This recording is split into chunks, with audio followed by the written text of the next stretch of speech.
Hey everybody, it's AshleyBangz here and I'm back with another tutorial. This one is how to seal the knots on any lace, okay? Seal your knots so that your units last longer. Now, all you're gonna need is some clear acrylic sealer.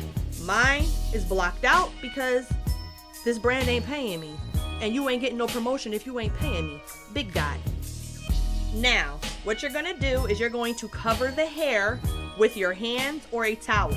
You want to protect that hair so that you don't have to clean it up later.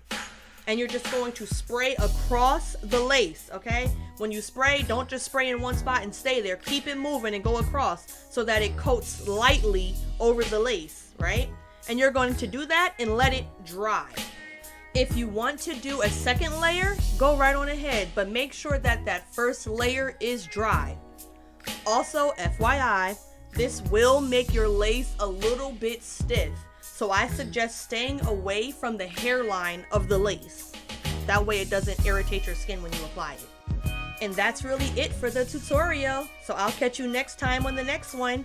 Don't forget to like, comment, share, and subscribe. Yeah, I need all that. And shop ratedicollection.com. Ciao.